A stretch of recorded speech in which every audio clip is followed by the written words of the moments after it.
શું બનાવ્યું મમ્મી? ઢોકળા પાક બનાવ્યો રક્ષાબંધન સ્પેશિયલ. ટોપરા પાક બનાવ્યો. બહારથી મીઠાઈ ના લાવી હોય ને ઘરે બનાવી હોય ને તો ફટાફટ બની જાય એવી ટોપરા પાક. મસ્ત બનાવ્યો ને ટોપરા પાક તો એકદમ મસ્ત બન્યો. આપણે ગ્રીન કલર નો બનાવ્યો, જીઓ કલર બનાવ્યો એવો બન્યો. કેવી રીતે બનાવ્યો? હેડ શીખવાડો તને. હેડો. આજે ટોપરા પાક બનાવવાનો રક્ષાબંધન સ્પેશિયલ. હા. આપણે વિડીયો કીધું તું કમેન્ટ કરજો, જે બનાવવું હોય મીઠાઈ અમે બનાવીશું.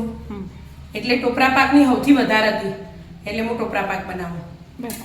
જો 250 ટોપરાને છીણ લઈ લીધું. આવું ઝીણું લેવાનું, ઝીણું ના હોય મોટું હોય ને તો મિક્સરમાં દળીને આવું ઝીણું કરી દેવાનું. બરાબર. 250 ખાંડ લીધી અને 250 મોળો માવો લીધો. આવો માવો આવો મોળો. હા, એટલે આપણે હવે પહેલા આ ખોડ હે ને એ લઈ લઈશું. આ એક વાટકી 3 ભરીએ ને એટલે 250 થઈ રહે. બરાબર. એટલા માટે એવી કે માપ જ કાઢ્યું. અને એક વાટકી ખોડ થઈ તો અડધી વાટકી પોણા ભાગની લો તો એ ચાલો. સહેજ જ પોણા ભાગની લઈ લેવાની તો એ ચાલો.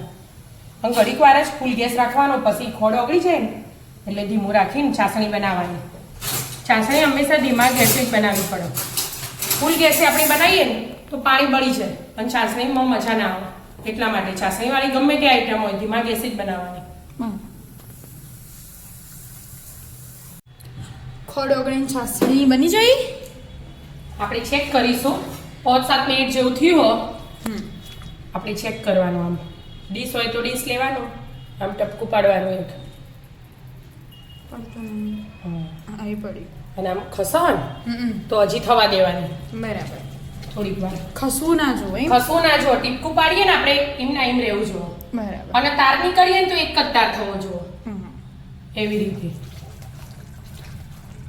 હજી તો 2-3 મિનિટ થશે. હા, ગેસ ધીમો જ રાખવાનો. ફરીથી ચેક કરીએ. હા, 2 મિનિટ જેવું બીજું થયું એટલે ફરી ચેક કરવાનું.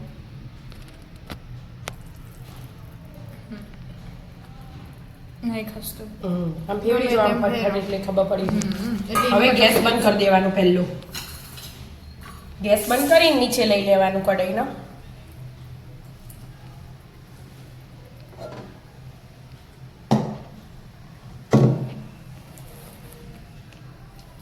અને આ ચાસણી છે ને એમાં મોળો માવો હોય ને મેં શેકીને તૈયાર કર્યો. હા, શેણીને તૈયાર કર્યો. બરાબર. છીણી લીધો. છીણી લીધો હોય એટલે ફટફટ આમાં આપણે મેલ્ટ થઈ જશે.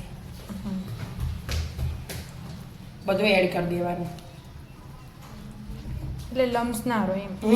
છીણી દીધું હોય ને એટલા માટે બધું એક હરખું થઈ જાય મસ્ત. જો ઓગળી જો થોડીક જ વાર. હા, ગરમ જ ચાસણી એટલે. અને આ થોડુંક ઠંડુ થાય ને પછી ટોપરાનું છીણ એડ કરવાનું. ગરમમાં એડ નહીં કરવાનું. ગરમમાં આપણે એડ કરી દઈએ ને એકદમ ગરમ હોય એટલે તો આ ટોપરાના છીણમાં તેલ હોય ને એ બધું બહાર આવી જાય એટલે સ્વાદ બદલાઈ જાય. એટલે થોડીક વાર ઠંડુ થવા દેવાનું. બહુ નહીં થવા દેવાનું, થોડીક વાર. 2 મિનિટ જ ઠંડુ થવા દીધું ખાલી. એમાં આપણે ઇલાયચી પાવડર એડ કરી દઈશું ફ્લેવર માટે. જેને ભાવતો હોય એને કરવાનું, ઓછી ઇલાયચી ભાવતી હોય એને નહીં કરવાનું. બરાબર. પણ આપણા ઘરમાં બધાને ભાવ જ છે એટલા માટે. હવે આપણે એમાં જો વ્હાઈટ કલરનો ટોપરા પાક રાખવો હોય તો આમને આમ જ બનાવી દેવાનો. અને પીળા કલરનો ખાવો હોય તો કેસરના વાળા દૂધમાં પલાળીને હવે એડ કરી દેવાના. બરાબર. તો એ પીળા કલરનો બનાવો. પણ આપણે હું પહેલાથી ગ્રીન કલરનો બનાવું એટલે આજે પણ ગ્રીન કલરનો બનાવીશું. એટલે ગ્રીન કલર ફૂડ કલર આવે ને થોડુંક લઈ લીધો સ્લાઇડ. એમાં પાણી લેવાનું એક જરાક જ. પાણી એડ કરીને આમાં એડ કરી એને આમાં એડ કરી દેવાનું. મસ્ત ગ્રીન કલર આવી જશે. હા, મસ્ત ગ્રીન કલર આવી જશે. લાઈટ ડાર્ક આપણે જેવો ગમે ને એવું કરવાનું. આપણે તો પહેલાથી ગ્રીન કલર બનાવો ને એટલે ગ્રીન કલર ગ્રીન જ ગમે એટલે. આમ તો પીળો એ મસ્ત લાગે. ગ્રીન મસ્ત. બરાબર મિક્સ કરી દેવાનું આમાં. હવે ખાસું એવું ઠંડુ થઈ ગયું એટલે હવે ટોપરાનું છીણ એડ કરી દઈશું. 250 ટોપરાનું છીણ હતું. અને વાટકીનું માપ લેવું તો 3 વાટકી. 3 વાટકી થાય. 1 વાટકી ખોડ ને 3 વાટકી. 250 ત્રણેય લઈ લેવાનું. બરાબર. ટોપરાનું છીણ, માવો અને ખાંડ. જો માપસર થઈ ગયું. ગ્રીન કલર કેટલો મસ્ત લાગે. બરાબર મિક્સ કરી દેવાનું એક વારકું. પછી આપણે જમાઈએ. બરાબર. મસ્ત મિક્સ થઈ જાય ને મસ્ત ગ્રીન કલર આવ્યો. થોડું ઢીલું હતું હરખું થઈ જાય ને એમના એમ એ તો થઈ જ જાય ચાસણી બરાબર કમ્પ્લીટ બને ને એટલા માટે. અને આપણે અડધો કલાક જેવો ટાઈમ હોય ને એ પ્રમાણે સેટ થવા દેવાનું. બરાબર. મસ્ત સેટ કિલોનું બનાવીએ ને તો એ આજ માપો.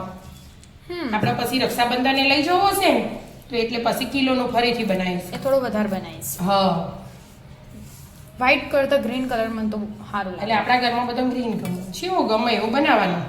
ઘેર બનાવીને આપણે જાતે જ ખાવાનું હોય એટલે હા એ તો એવું છે. મસ્ત સેટ કરી દો. આપણે પેલું પેપર ઉપર નહીં લગાવતા, એમનેમ જ રાખીએ. ડાયરેક્ટ થાળી. હા, મસ્ત સેટ થવા દો. અડધો પૂણો કલાક આપણા ટાઈમ હોય એટલે કલાક સેટ થવા થઈ જશે. સેટ થયો મમ્મી? હા બેટા, સેટ થયો ને એક લાઈન ગાયબ થઈ જાય. ભાઈએ ખાઈ લીધી? હવે આપણે મસ્ત કટિંગ કરીશું. જો ફ્રીજમાં મૂકીને એટલે એકદમ મસ્ત સેટ થઈ જાય. પણ આ તો આપણે બહાર રાખ્યો તો ને એટલે પીસ કરીને આપણે મૂકી દઈશું ને એટલે ખાવાની મજા આવી જશે. માવો આવે ને એટલે અમે બહાર ના રખાય. કટિંગ કરી દો બધું અને આનું સાઈડ પર રાખી દેવું. શ્યામને વિદ્યાન શ્રાવણ મહિનો ને ઉપવાસમાં એ ખવાય હતો એટલા માટે.